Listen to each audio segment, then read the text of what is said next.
देखते हैं कि आज कुर्सी को लेके दौड़ है। हर कोई सिर्फ इस चीज़ के लिए परेशान है कि हमारी कुर्सी कैसे बचे, लेकिन आज कोई ये नहीं सोच रहा कि जो कुर्सी देने वाले हैं आज वो लोग कितना परेशान है, उनकी जो मूलभूत ज़रूरत क्या है। इन चीज़ों को लेके किसी को भी कोई भी इस चीज़ के लिए अवेयर नहीं लगता। कोई भी जो राजनेता है वो इस बात को सोच के कोई भी मुद्दों के आधार पे कोई बात नहीं करता। कोई महंगाई पे बात नहीं करता, कोई बेरोजगारी पे बात नहीं करता, कोई विकास की बात नहीं करता।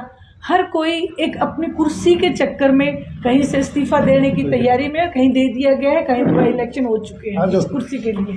तो इस चीज़ के लिए इंडियन नेशनल लोकदल जो है वो चाहती है कि आज आम जनता की पुकार, आम लोगों की जो ज़रूरत की चीज़ें हैं उनके लिए आवाज़ उठाए, नौजवान बच्चों की बेरोज़गारी के लिए आवाज़ उठाए। आज जो पेपर लिए जा रहे हैं लेकिन आउट ऑफ सिलेबस पेपर दिए जा रहे हैं उसके लिए आवाज़ उठाएं और महंगाई के विरोध में आवाज़ उठाएं। तो इसलिए आज इंडियन नेशनल लोकदल ने एक ये अपना मुद्दा जो है सभी तमाम मुद्दों को लेके आगे बढ़ना चाहती है और इसके लिए हरियाणा प्रदेश की जनता को अवेयर करना चाहती है। कौन कौन से मुद्दे क्लिक कर रहे हैं खास? देखिए, सबसे बड़ी चीज़ तो ये है कि हर जगह जो एक खरीद फरोख्त या कोई कुर्सी बचाने के चक्कर में जो एमएलए जा रहे हैं वो एक बहुत बड़ा मुद्दा है। ये हमारे लोकतंत्र के ऊपर उसका एक मैं कहूँगी अपमान है लोकतंत्र का, क्योंकि जो लोग एक एमएलए को चुनते हैं वो जाते वक्त उनकी भावना को ना देख के, उनके विकास की चीज़ों को ना आगे रख के सिर्फ एक अपनी कुर्सी के चक्कर में पार्टियां छोड़ के दूसरी पार्टी में चले जाते हैं। पहला मुद्दा। दूसरी बात ये है कि जो बेरोजगारी है, जो नौजवान बच्चे हैं, आज उनके लिए कोई रोजगार के साधन या जो पैसा वेस्ट किया जा रहा है आज बाई इलेक्शंस में, वो पैसा अगर हमें बेरोजगारी के लिए, महंगाई के लिए यूज़ करना पड़े तो वो ज़्यादा, मेरे को लगता है कि वो ज़्यादा ज़रूरत है उस चीज़ की। आदमपुर चुनाव में इनेलो के जो हालात हैं बिल्कुल पतली दिखाई दी।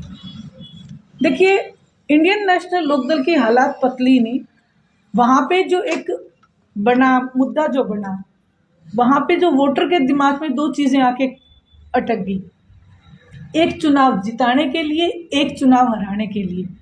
सिर्फ दो चीज़ें देखी, लेकिन मुद्दों के आधार पे इंडियन नेशनल लोकदल चल रही थी। क्योंकि आदमपुर में कहीं पे भी विकास नाम की चीज़ नहीं है, मंडियाँ जो है पानी में डूब जाती हैं। हम लोग उस विकास को लेके आगे बढ़ना चाह रहे थे।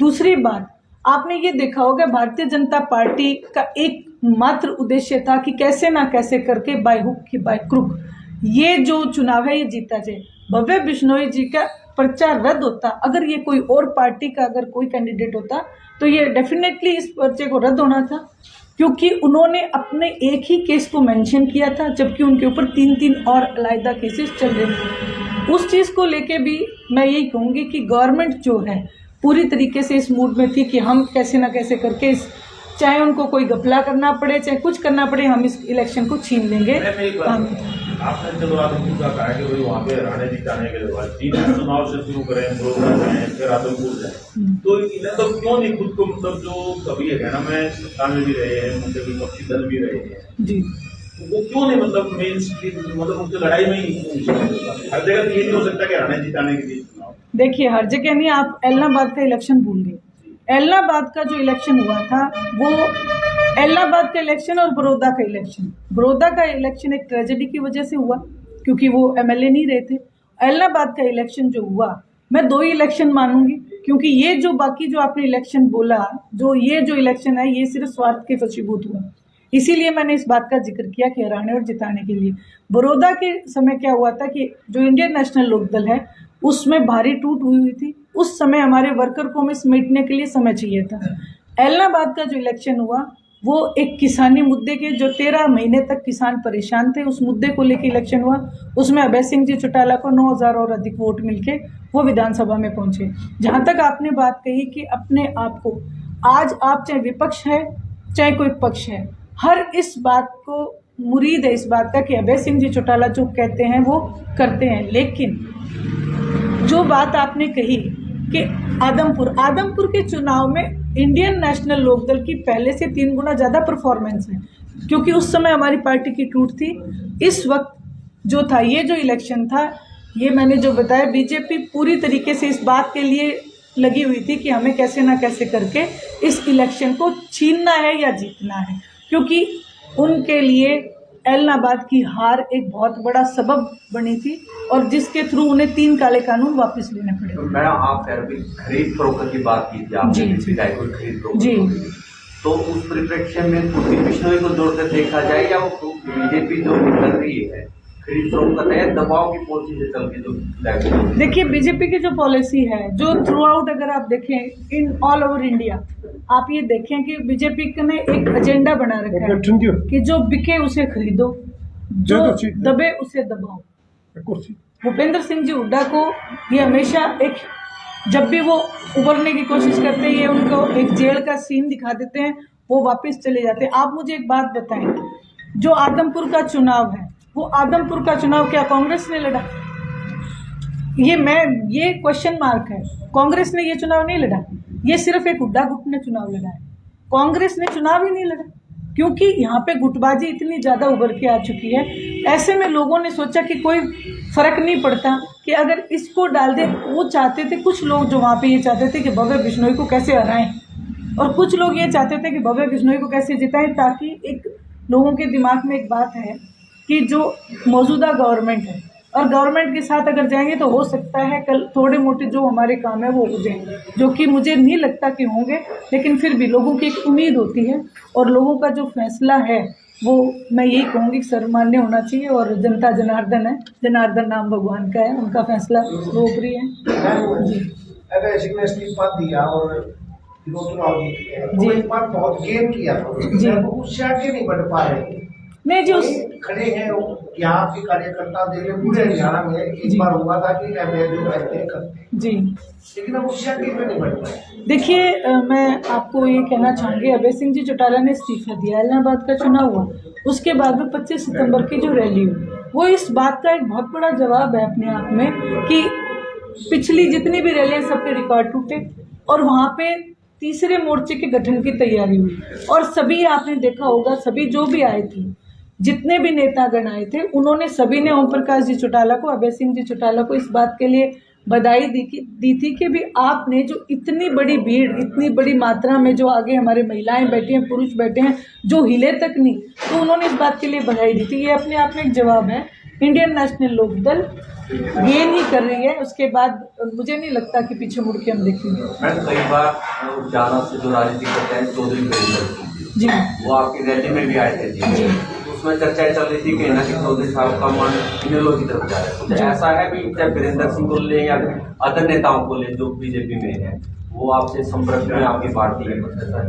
देखिए वो सभी अभय सिंह जी चौटाला के संपर्क में हैं जो भारतीय जनता पार्टी की नीतियों से बहुत ज़्यादा आहत है, वो सभी उनके संपर्क में हैं। और जल्दी इन सब चीज़ों का, क्योंकि 2023 आ चुका है और इन सब चीज़ों का दूध और पानी का पानी जो है सब एक सेपरेट होने वाले हैं, जो हो जाएंगे। और जहाँ तक बात है वीरेंद्र सिंह जी का, तो वो उनका एक अपना, उनकी व्यक्तिगत जो सोच है वो है उनकी, उनके बारे में मैं कुछ नहीं कह सकती। हाँ, मैं उनका सम्मान करती हूँ क्योंकि वो आदरणीय चौधरी देवीलाल जी का सम्मान करते हैं। जनता में एक सवाल उठता है कि बीजेपी बहुत कम्फर्ट जोन है जी, कि अभय सिंह जी भूपेंद्र हुड्डा को बीजेपी की बी टीम बता देते हैं, हुड्डा साहब अभय सिंह जी को बीजेपी की बी टीम बता देते हैं, तो मानते नहीं कि बीजेपी बहुत कम्फर्ट जोन में दोनों को लड़ा के अपना को जुगाड़ बैठे हैं? देखिए बीजेपी कंफर्ट जोन में अभी गुजरात और हिमाचल के नतीजे आने बाकी, और बीजेपी कंफर्ट जोन में इसलिए है क्योंकि बीजेपी ने एक मुद्दा ले रखा है जात पात पे लड़ाने का। वो इसलिए कंफर्ट जोन में नहीं है कि हुड्डा साहब को या अभय सिंह जी चौटाला, वो जात पात पे लड़ाने के, मैं तो इसीलिए लोगों से हर जगह जाते हुए अपील करती हूँ कि देखो, जो जात पात के ऊपर बीजेपी भारतीय जनता पार्टी लड़ाती है उसमें एक बहुत बड़ा जवाब इंडियन नेशनल लोकदल धरातल पे काम करती है, ये सिर्फ कागजों में काम करते हैं। आज जो महंगाई की मार है उससे प्रत्येक वर्ग आहत है, प्रत्येक वर्ग परेशान है, बेरोजगारी से प्रत्येक वर्ग परेशान है। आदरणीय चौधरी देवीलाल जी एक ऐसे शख्स रहे जिन्होंने भीमराव जी अंबेडकर को भारत रत्न दिलाया, तो इसमें जात पात के अगर धरातल पे किसी ने काम किया तो वो किसने किया, ये लोगों के अंदर ले जाने की जरूरत है, जो हम लेके जा रहे हैं। मैडम, कांग्रेस के जो नेता आते हैं वो भी ये ब्लेम करते हैं कि बीजेपी जात पात गिरा रही है। इन दिनों में जैसे आप भी ये ब्लेम कर रहे हो बीजेपी जात पात, उसके बावजूद ये काट क्यों नहीं हो पा रही बीजेपी, फिर क्यों आगे बढ़ रही है, क्यों नहीं आप लोगों को समझा पा रहे हैं? देखिए, सबसे बड़ी एक चीज़ है, आपने जैसे जो जितना मैं जानती हूँ, आपने हिटलर भी पढ़ा होगा, ये एक राष्ट्र को जब गुलाम बनाने की मानसिकता से ये लोग बैठे हैं, सबसे पहले मीडिया के ऊपर पहरा बैठा दिया, मीडिया के ऊपर बंदूक का पहरा, इसमें कोई दो राय नहीं। मैं आप सबकी बात नहीं करी क्योंकि मैं धन्यवादी हूँ आप सबकी, क्योंकि किसान आंदोलन से लेके आज तक हर एक कवरेज आपने दी है, जो कि हरियाणा की जनता उस चीज़ के लिए मानी जाती है कि भी सबसे पहले आवाज़ उठाने वाले। और जहाँ तक आप देखेंगे, जो बड़े मीडियाज़ हैं वो वही दिखाते हैं जो बीजेपी दिखाना चाहती है। आज भी अगर वो कोई न्यूज़ दिखाना चाहें तो सबसे पहले उन्हें उसको वो वेरिफिकेशन होके कितनी जगह से जाके फिर लोगों तक पहुंचती है। आप बंगाल के चुनाव से देखें, बंगाल का जब चुनाव था तो हर एक मीडिया में ये दिखाया गया था कि ममता बनर्जी जी चुनाव हार चुकी हैं और बीजेपी वहाँ पे बहुत बड़े बहुमत से आने वाली है। तो ये कहीं ना कहीं एक बहुत बड़ा माइनस पॉइंट आ रहा है। दूसरी बात ये है कि चुनाव आयोग, जैसा कि मैंने कहा, भव्य बिश्नोई जी का एक तरीके से उनका जो नामांकन है वो रद्द होना चाहिए था, क्योंकि उन्होंने झूठ बोला, तो एज पर रूल नहीं चल रहे। ये सब चीज़ें जो हैं, ये हमें कहीं ना कहीं इनके लिए भी एक संज्ञान लेना पड़ेगा। दूसरा, मैं तो ये भी कहूँगी कि जो बैलेट पेपर है वो यूज़ होना चाहिए, क्योंकि उसमें सब चीज़ें उभर के सामने आएंगी। कितनी जगह हमने देखा है कि मशीनों में गड़बड़ है, कितनी जगह पकड़ी भी गई हैं, लेकिन सब चीज़ें मानी नहीं जा रही हैं। और ये सब तमाम चीज़ें हैं जिनको लेके बिल्कुल बिल्कुल बिल्कुल जी, निश्चित रूप से जो संविधान के ऊपर भी खतरा है। अम्बेडकर जी ने जो एक लोकतंत्र, एक भारत का निर्माण किया, उसके ऊपर बहुत बड़ा खतरा है। सुनैना जी, इनेलो पार्टी का गढ़ रहा है जी, लेकिन सुनैना के अलावा और अभय के अलावा अर्जुन चौटाला और करण चौटाला कहीं पर दिखाई नहीं देते, ना उनकी आदमपुर उपचुनाव में कहीं पर भूमिका थी। देखिए, करण चौटाला जी और अर्जुन चौटाला जी, उनको समय समय पर जब डिमांड होती है तब जैसे जैसे पार्टी बुलाती है वो आ जाते हैं। और दूसरी बात ये है कि एक परिवार का मुद्दा भी चल पड़ता है, लोग ये कहने लग जाते हैं कि सारे परिवार ही परिवार आगे ऊपर क्या रहे। ऐसे में वैसे अभी जो जिला परिषद का चुनाव है उस करण ने ही लड़ा है, जो 27 तारीख को जिसके नतीजे आएंगे वो बहुत बेहतरीन नतीजे आएंगे। और जहाँ तक अर्जुन की बात है, जब भी फील्ड में ज़रूरत होती है युवाओं को, वो मिलते हैं। मैडम, पहले क्या होता था, जब भी सत्ता पक्ष कोई गलत नीति लेके आती थी या कुछ ज्यादती करती थी तो बड़े आंदोलन खड़े हो जाते थे, लेकिन अब ऐसा क्यों नहीं हो पा रहा? पब्लिक क्यों नहीं खड़ी हो पा रही? या विपक्ष खड़ा नहीं कर पा रहा? क्या होता है? देखिए, पब्लिक खड़ी हो रही है, किसान आंदोलन इस बात का बहुत बड़ा एक सबूत है। लेकिन उस आंदोलन में भी क्या हुआ, लोगों को एक तरीके से दबाने के, आंदोलन दबा दिए जाते हैं। आप देखें, कुछ दिन पहले आपने डॉक्टर्स देखे होंगे जिनको रात को उठा के पुलिस ले जाती है, उनको मुख्यमंत्री से मिलने नहीं दिया जाता। मैं इसी बात को कहना चाह रही हूँ कि लोकतंत्र के ऊपर बहुत बड़ा खतरा जो बढ़ती जा रही है भारतीय जनता पार्टी, वो उसके लिए हमें अवेयर होना पड़ेगा। ऐसा ना हो कि हमें स्वतंत्रता आंदोलन जो कई सालों तक लड़ना पड़ा, फिर से ऐसी स्थिति ना आए। इसके लिए हमें कहते हैं कि पानी के आगे फाड़ लगानी पड़ेगी। क्या आपको नहीं लगता कि अगर चौटाला परिवार में ये सारी टूट ना होती तो प्रदेश इतना नहीं होगा? निश्चित तौर पे प्रदेश के जो हमारे जो वोटर्स हैं उनके लिए मैं बिल्कुल ये बात कहती हूँ, क्योंकि इंडियन नेशनल लोकदल जैसा मजबूत वोटर किसी के पास नहीं है और मैं उनका सम्मान करती हूँ। लेकिन जो ये फूट की, आज ये देखिए, जिन लोगों ने ये फूट की, आज उनकी स्थिति आप देखें। कुछ लालच के वशीभूत आके आम जनता का बहुत बड़ा नुकसान हुआ है, मैं इस बात को मानती हूँ। और उसी की भरपाई के लिए हम लोगों के बीच में, जनता के बीच में, हम चाहते हैं कि आदरणीय चौधरी देवीलाल जी ने जो लोगों के लिए काम किए, ओम प्रकाश जी चौटाला ने जो संघर्ष किया, उस संघर्ष को आगे बढ़ाएं आदरणीय अभय सिंह जी चौटाला। और ये मैं निश्चित तौर पे कहती हूँ, जिस दिन जनता ने उनको चुना, वो ये जो तमाम जो नुकसान है उसकी भरपाई हम करके देंगे। मैडम, मौजूदा एनवायरनमेंट को देख के, पॉलिटिक्स एनवायरनमेंट को देख के, भविष्य में जसपा को कहाँ खड़ा मानते और इनेलो को कहाँ खड़ा मानते?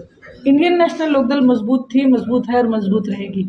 और जो पार्टी आपने नाम ली जजपा, वो एक तरीके से वो कहते हैं ना, नया 9 दिन पुराना 100 दिन वाली बात है। 9 दिन रहे और उसके बाद आज आप देखें किसी भी बाई इलेक्शन में उनकी मौजूदगी आप देखें, उनके ऊपर अब इसमें तो आदमपुर में तो फोटो तक गायब कर दी गई थी। तो ऐसे में आप खुद स्वयं अंदाज़ा लगा सकते हैं कि उनकी स्थिति कहाँ है, कैसे। कई महीने पहले यहाँ अभय सिंह चौटाला जी आए थे अपने विजेंद्र सिंह के यहाँ प्रेस कॉन्फ्रेंस, तो उन्होंने कहा कि गठबंधन जो भाजपा जजपा का इसकी लाइफ लंबी नहीं है, लेकिन ऐसा नहीं है, बातें आती हैं गठबंधन टूटने वाला, लेकिन नहीं टूट पा रहा। क्या संभावना है? देखिए, संभावना ये है कि जो लोग, जिन लोगों पे इन्होंने विश्वास किया, जिन लोगों के थ्रू ये एक, यहाँ पे आपने देखा होगा भारतीय जनता पार्टी का कमीशन फिक्स है हर जगह। जो कमीशन लेके जाते थे वो साथ साथ इनकी फाइलें भी ले जाके वहाँ जमा कराते थे। आज उनकी फाइलें उनके पास जमा है, इसलिए वो वहाँ से हिल नहीं सकते। अगर निकाले तो भी यही कहेंगे कि हमें मत निकालो। आज आप देखें कि जो नगर परिषद के चुनाव थे उसमें सीधा सीधा एक मैसेज दे दिया गया था कि आप अपना अपना चुनाव लड़ें, लेकिन उसके बाद मीटिंग हुई, बैठे, जो भी हुआ, लेकिन उसके बाद ये हो कि नहीं हम इकट्ठे होंगे। लेकिन जो इनकी फूट है वो तो उभर के लोगों के नज़रों के सामने आ चुकी है। आदमपुर चुनाव में फोटो ना होना इस बात का एक बहुत बड़ा सबूत है। अंदर खाते कोई भी ये खुश नहीं है, लेकिन इनकी मजबूरी है, चोर चोर मुसीबे भाई। मैंने सवाल है कि बहनों शब्द को लेकर बड़ा विवाद मचा हुआ जेजेपी के अंदर। अभय चौटाला जी की स्टेटमेंट है, आप कैसे देखते हैं? मीनू भाई हमारे को बहनों कहा था जेजेपी। देखिए, मैं किसी व्यक्ति विशेष के लिए कुछ नहीं कहूँगी, क्योंकि मैंने जो बात कही आपको कि जो कमीशन लेके जाने वाले वो फाइलें भी लेके जाते रहे, इसमें सब चीजें आ जाती। तो वैसे बता दो, आप जानते तो कोई नहीं, मैं नहीं जानती। नहीं।